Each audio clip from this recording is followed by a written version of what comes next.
Hej, jeg hedder Mathias Skellerup, og jeg vil i følgende dias snakke om solcelleenergi.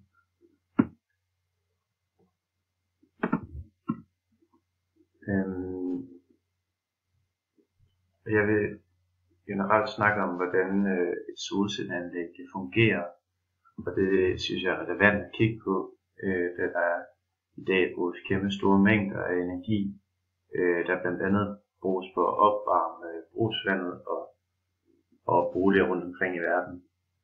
Og der kan man altså ved hjælp af solcelleenergi opvarme både boliger og vand, men også andre ting på en mere bæredygtig måde, end der bliver gjort i dag.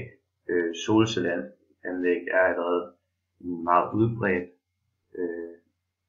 måde at udvinde elektricitet, men der er stadig lang vej. Jeg vil kigge på, hvordan et solcellepanel eller anlæg det fungerer. Et solcelleanlæg er jo små solcellepaneler, der så er sat sammen og så udgør et større anlæg. Og det kan være alt fra det, som vi ser på billedet her, hvor det er en kæmpe solcellepark eller et privat solcelleanlæg på et hus. Og så vil jeg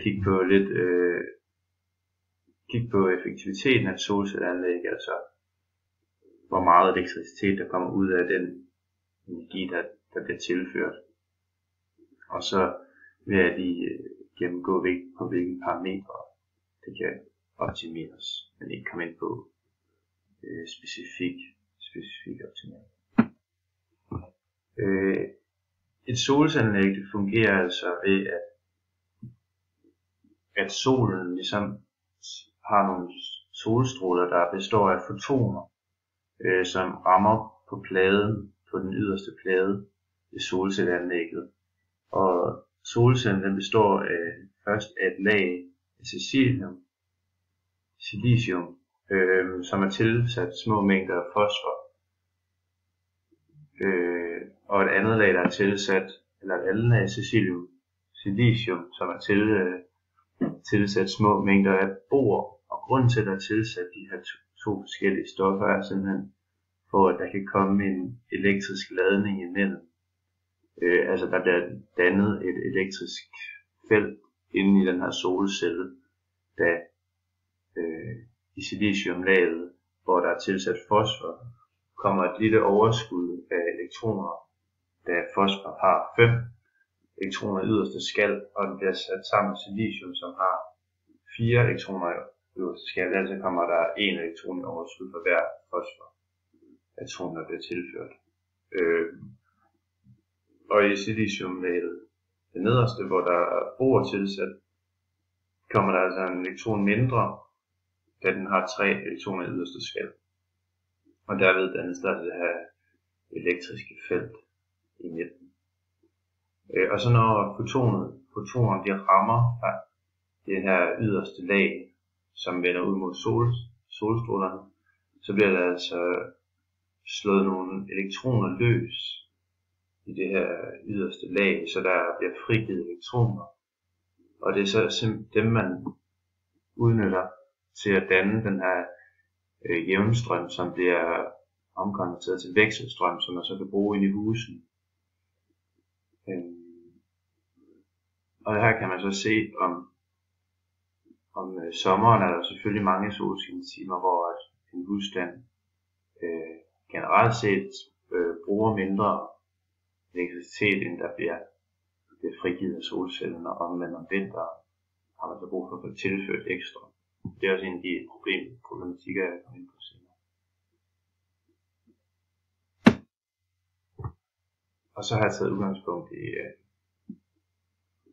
i dit, Claus' eksempel, hvor vi altså har nogle antagelser om nyttevirkningen på solcellen og på solcellearealet det er.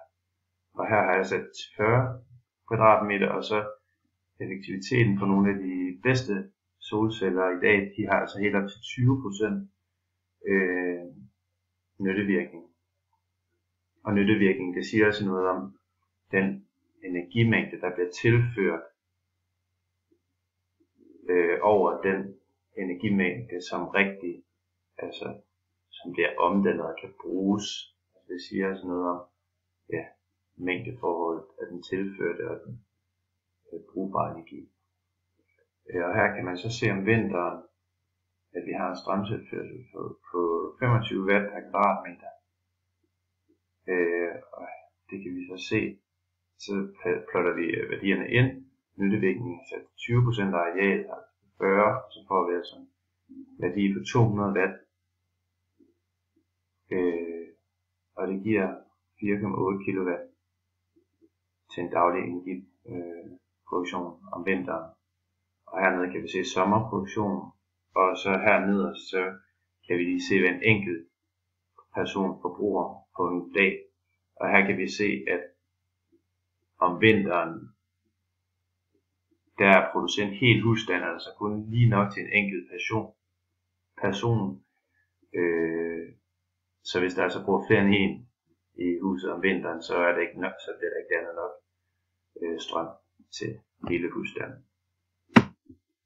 Og det er altså grunden til, at der kan optimeres endnu mere på solceller, hvor det både nyttevirkning, der kunne optimeres, og altså oplagring af elektriciteten, som bliver dannet om sommeren. Det kunne være ekstremt smart, hvis man kunne gemme det her på en eller anden måde, så man kunne bruge det om vinteren, når vores forbrug egentlig er højere, fordi at der er større behov for opvarmning af huse osv.